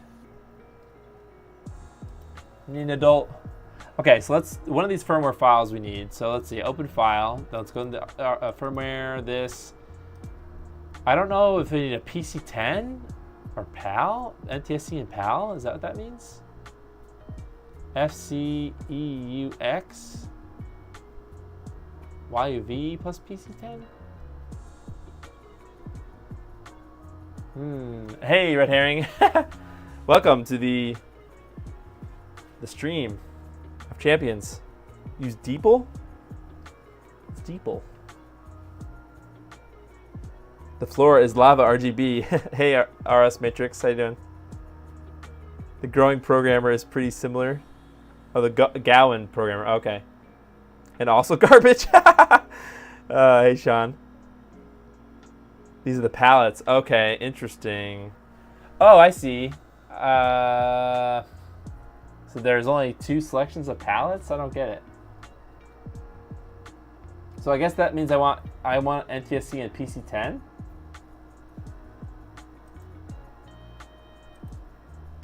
Let's just try it. YOLO. Okay, so I've selected a firmware. FCEUX is emulator. Oh, okay, so that's their palettes based off of an emulator. Okay, so let's try it. So everything should be connected. I hope these wires are not too long. Programmer is powered on. I get the little green dingus here. Little green dingus. All right, here we go. Great. What does that mean? Correct appropriate settings. Okay. What does that mean? Oh, I just had to hit detect cable maybe? Let's try that. What does this mean?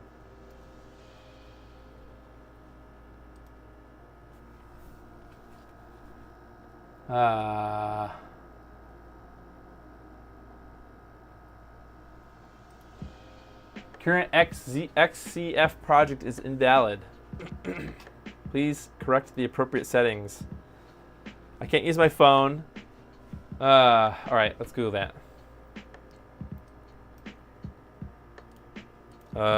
XCF project is invalid.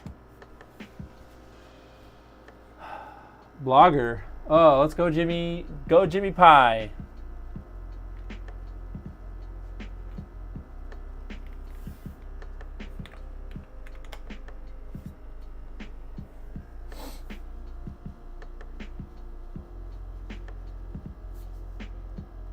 Try switching ports, like in the actual program.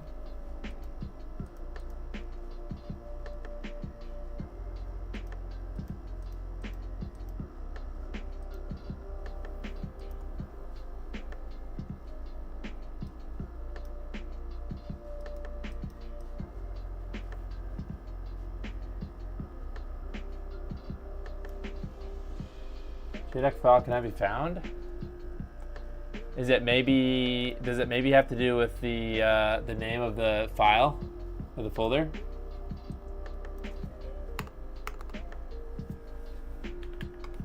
Try that.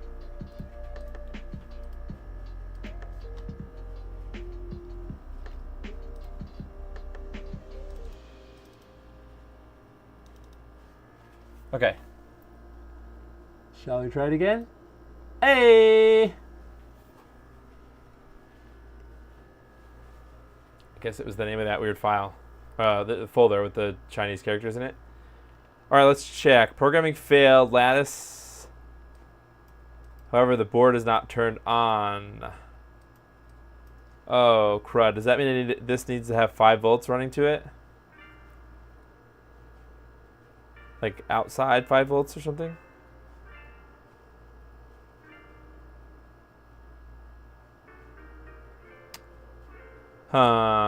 Okay, well.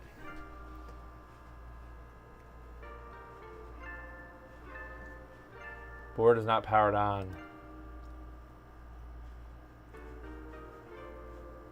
Is that possibly a length of wire issue? Is that a skill issue? That might be a skill issue. Oh, I don't have the Chinese language pack. Razor saying yes, but to what? He's saying yes, it's a wire length issue, or do I need to power it externally? So if that's the case, then that means I need to have this connected in the NES. for me to program it.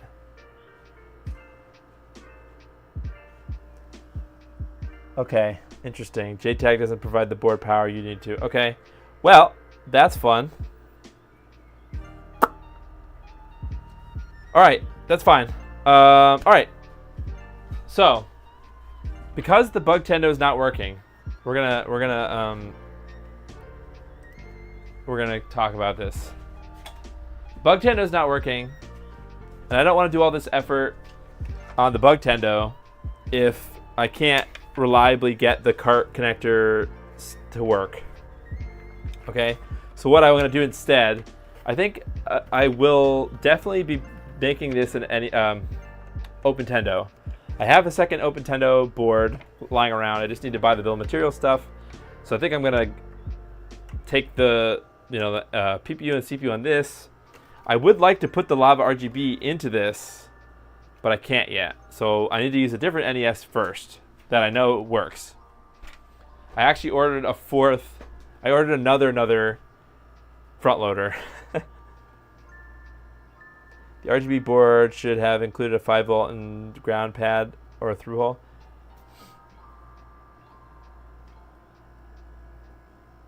Yeah, I mean, I think it just gets voltage through the NES when it's turned on.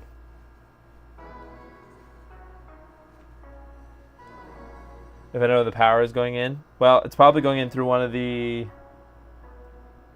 I don't see really a power thing over where the wires are here. I think it must come in through one of the pins on the PPU. So, all right, that's fine. That's fine. We're gonna start preparing. So that means I'm not gonna do.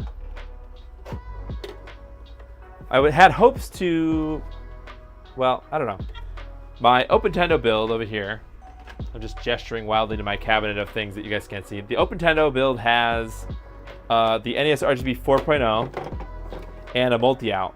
Okay, so this is what I would like to compare the Lava RGB to. So I'm not gonna touch this one. This is like best case scenario. So it's got it's got the NESRGB 4.0, which is not the newest, but it's a newer NESRGB, and it's in a reliable console. So this is my test unit. Okay, so I'm comparing against the visuals. This one though is my original NESRGB, like a version 2 or something. That I did the old school, which is like drill holes here and you epoxy in. This is the NESRGB connector. So what I would like to do is take this console and temporarily use it for the comparison, right? So I'm not gonna like take all these wires off. I'm not gonna use this connector either. I'm just gonna, I might actually have to desolder the power board and put the Merlin Shaw board in this temporarily, just to do the testing. So I was hoping not to do this tonight, but let's start gutting this so that either, maybe we'll get that far, I don't know. Next stream, we're gonna have to do the rest, which is basically get the Lava RGB installed in the console. Oh, I have to do the, well, you know what? Maybe instead I'm gonna do the pins. I should solder those pins before I forget, because I don't wanna like install the Lava RGB and then have it not work, because I didn't do that. This is sort of I didn't think this through all the way, but that's right. Let's go back to the scope. I like how RedHerring said that this is gross. Excuse me, even though this was his idea. He was like, hey, check out this other NESRGB related thing. That's funny. Okay. I could provide 3.3 volts. Yeah, I probably could do that, but I think what I would like to do is just have it installed in the console. And then it makes it a little more iffy. I might just directly solder the wires to this instead of having these wires poke through, so that I don't short something underneath it. But we need to revisit these pins here on that RGB amp. So let's go back to the thing.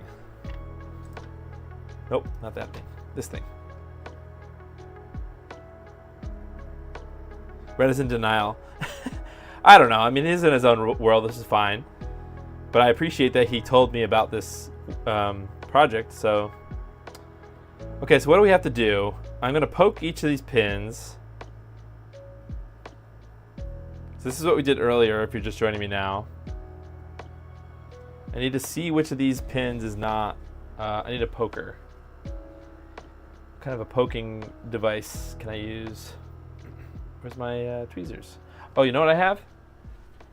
I have those badass tweezers I got from, well, I probably overspent. I think you can get these from AliExpress for cheaper. But I bought the Northridge Fix tweezers. These little tiny guys here. So I need to go through and I need to poke these pins and see which ones are loose, and then I need to touch those up. So with that being said, actually, I'm going to switch to my smaller tip. So normally, like if you get a Hakko what is it? What's the cheap budget Hakko? The FX, the 888D, which is what I used to use. You get, I think it's like a 1.2 millimeter tip, which is what I ended up buying for my Aisin station. I also ended up buying a half millimeter chisel tip as well. So I have a half size tip. I'll probably end up using that instead.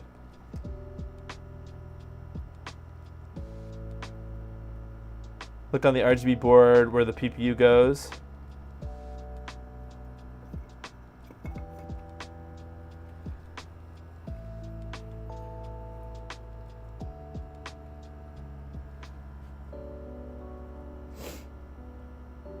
Top right PPU pin is where you provide 5 volts. So that.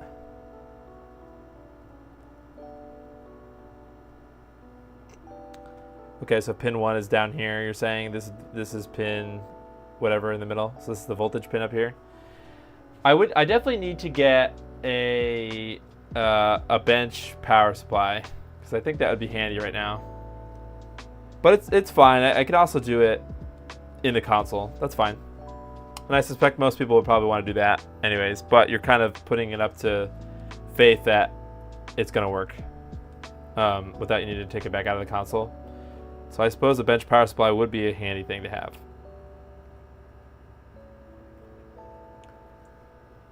Okay, so I also should be able to tell with this... Oh, did I turn the iron off? Oh, no, I didn't. Okay. Let me see. Can I poke at the pins with this thing too? Oh yeah, look at that. Okay, good. All right, so I'm just gonna go one by one, add more solder.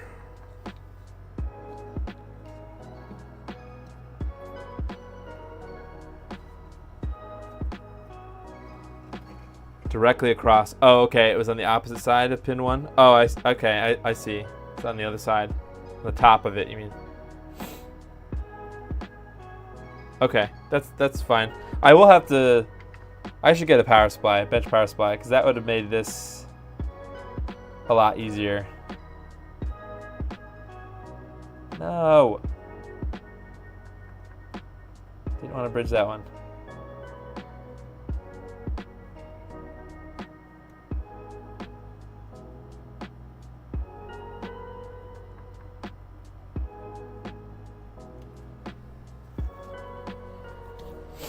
I think this first one is good now.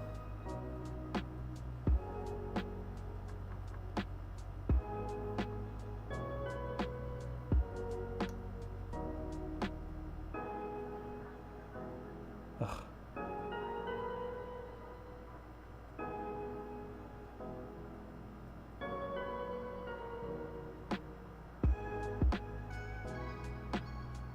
Can't really tell.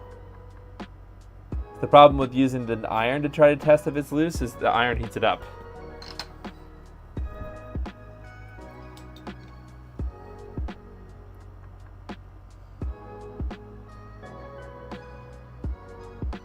Because that one's good.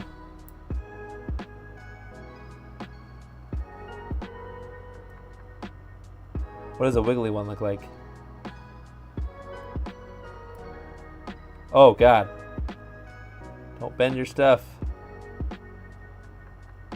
Sheesh. Just cut a USB cable. That's true. I could do that since it is 5 volts. Although is the spec 3 volts? It's just you can get by with 5 volts.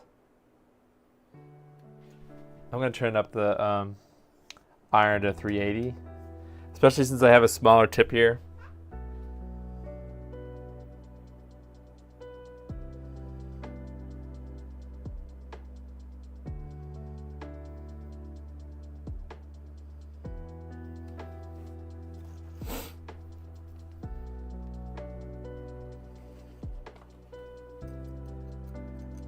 Well, that's fine. I think I'm gonna spend the rest of the time tonight just getting this these pins soldered, and then next time we could bust out the NES and get it down to where we can install this thing, test it. I hope people aren't upset that this ended up being a 2-parter, but I hope you understand that I'm just kind of going by the seat of my pants. I've never seen anyone else do this mods. No, it's not like I didn't know what to do, but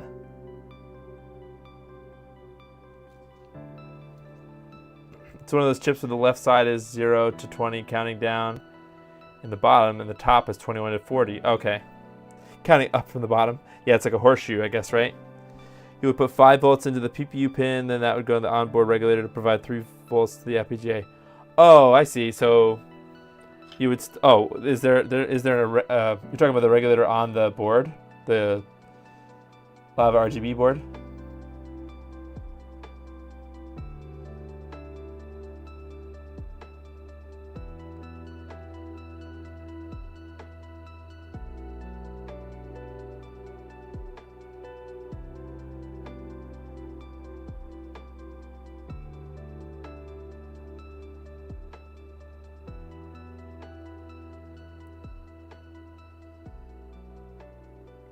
Okay, so it looks like I just needed a little extra heat to get these to flow better. I do see better connections now. I did turn it up, so that probably helped a little bit.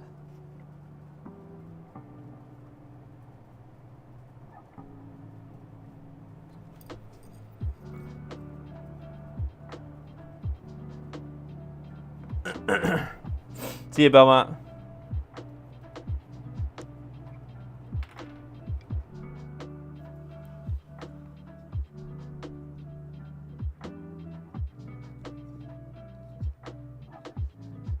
And now I'm cooking with heat.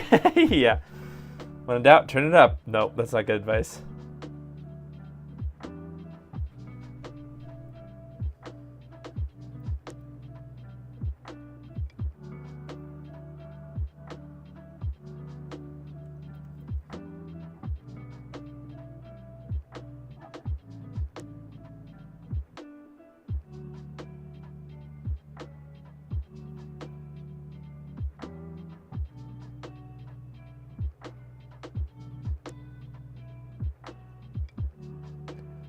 But now I can kind of tell when the pins start to heat up and flow, they get shiny.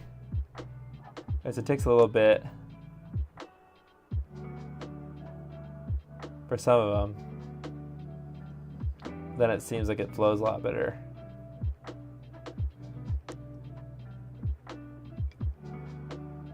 Well, that one doesn't seem like it's better.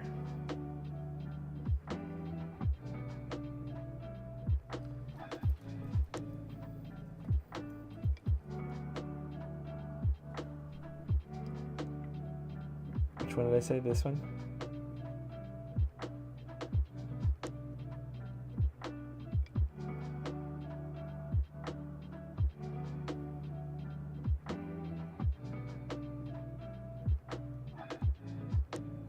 Okay.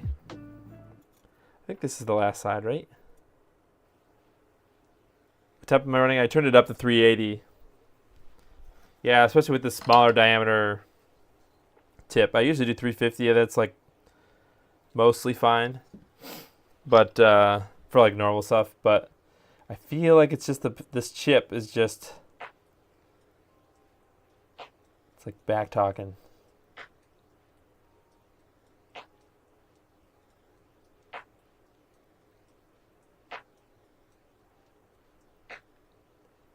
Some of these don't feel like they have enough solder on them.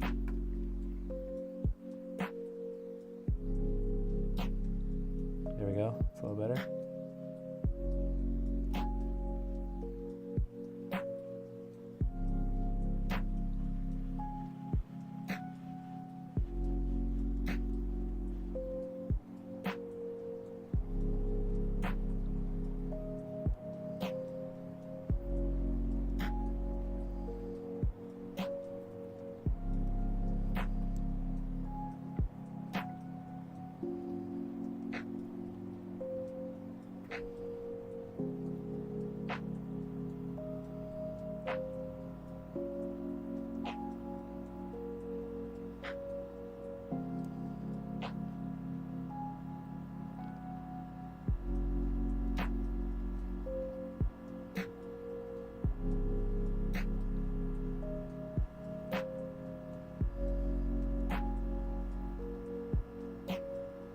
Okay. I think I already hit that side there. But I can go around and use my tweezers now. Let's clean everything up.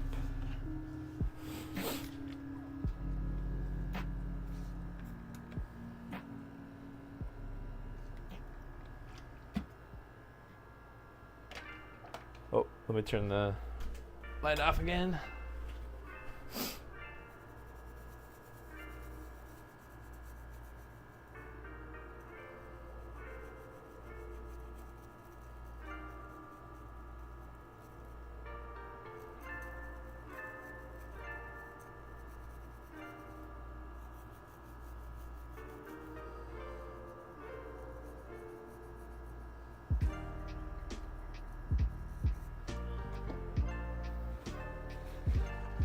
We can do the Leon method, which is Leon flux removal method, which is squirt the board,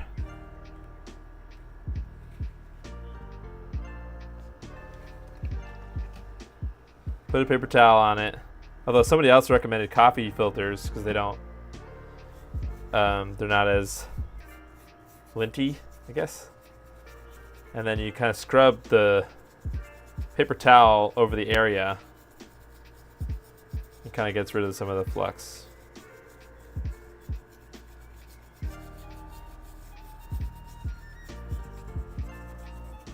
I would have soldered that in place before the caps though. Yeah, like I said, I got this pre-assembled from PCBWay. They assembled most of it. So the only thing that they didn't assemble was this RGB chip.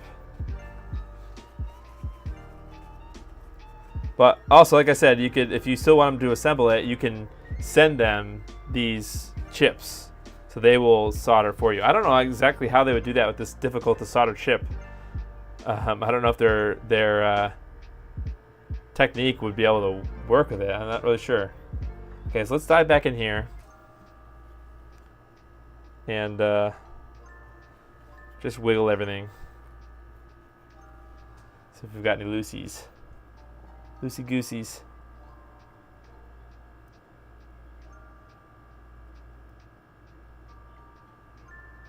See, there's still a whole bunch of solder, the flux in there. I guess just be gentle about this. You really don't want to mess with you don't want to break any pins, you know, you just want to make sure that they're all soldered.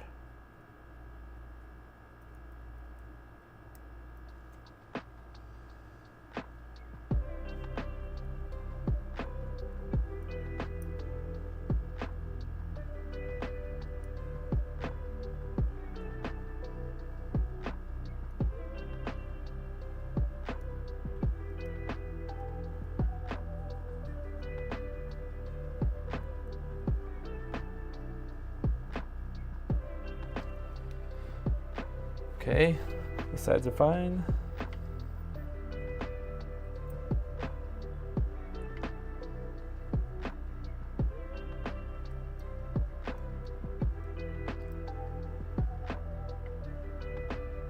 Oh, that one may not be good.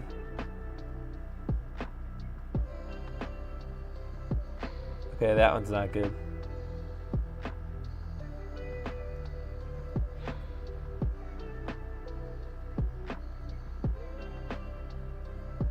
I make a mark in the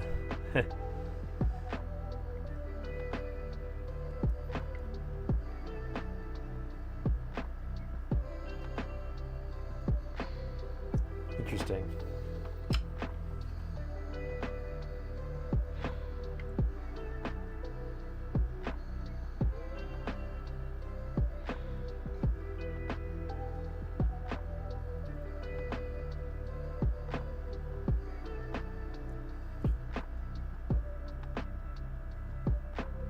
Ah, dang it.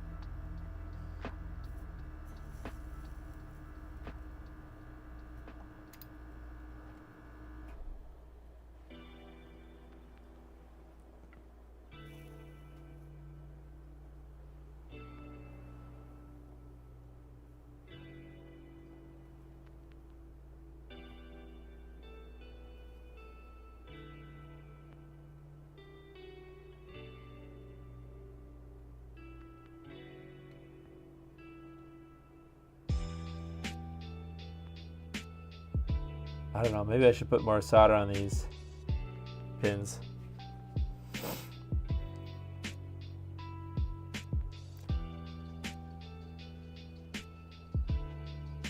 I guess I could use hot air, right? To like try to see if these would flow better.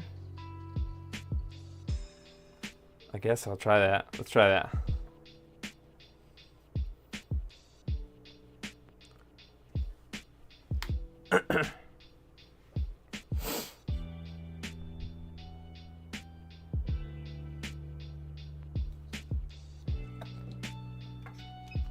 This might be a bad idea, but YOLO.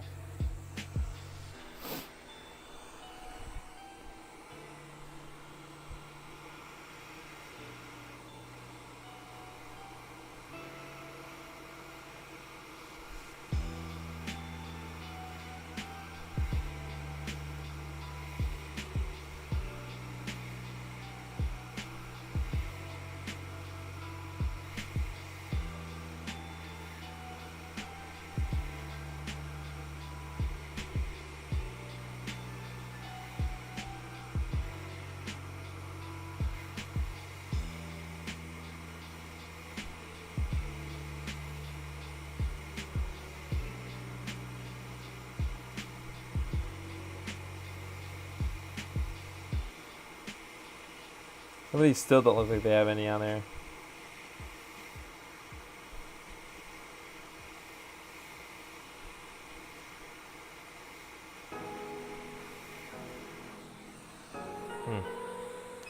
Alright, well, I'm not going to mess with it that much anymore. I might between now and next stream, but yeah. Okay, so between now and then, I'm going to make sure that all these pins are soldered. Now and Wednesday, I'm going to make sure all those pins are soldered here. You know, so use the scope. Make sure there's no bridges, and make sure they have, you know, decent amount of solder on them. And I guess start taking apart the NES. I might have that kind of out of the case next time, so that we can just jump right into installing this and testing it. That's what everyone wants to see. Oh. Heat gun ASMR. Yeah, kind of. I don't know. This is very hot. I don't know why I'm holding it.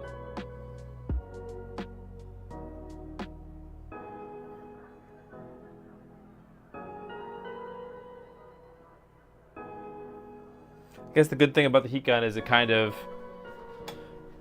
The hard part about hand soldering it like that is if you have any, like let's say it was at an angle, like if there's any bumps on the board, the PCB or something, like let's say that, you know, I cleaned the extra solder off of it in the beginning. If I left any little bit of solder on there, it might raise one side up and then some of the pins are not connecting. Actually, I didn't really push down with the soldering. Normally when you solder like that, you want to like kind of push down. I don't know. Just to make sure that it all makes good connection all the way around. But if there's some corrosion on those pins, then it's not really going to help you that much. All right. I want to thank PCBWay again for sponsoring the stream, for assembling the boards. 95% of the way there, which is really great. I think this makes this really accessible. Well, you still have to solder the RGB chip, but like I said, if you send them the RGB chip, they can try to solder it for you, and then it's like 100% pretty much complete. The only thing that is not soldered left is the PPU and the pin header, which you would have to do that on an NESRGB anyways. So tonight on Hot Ones, yeah. How long can you hold a PCB that's been hit with a heat gun for? That's funny. All right. Thank you, everyone. Thanks again, PCBWay. We'll see you in the next stream where we're going to actually get this thing installed and see how it looks. I know some people might be a little bit disappointed that we didn't do that this stream, but I knew that it was going to kind of take a while. And I want to provide as much background for people as possible, you know. And hey, if this was a me assembling it stream, I wouldn't have been finished assembling it yet. Although I guess I didn't really finish assembling it, and I didn't really program it either. So, but yep. I didn't breathe all the soldering smoke? Sure, yeah. Some of it I did. I do have a thing sitting here, a fume extractor, but I didn't really use it.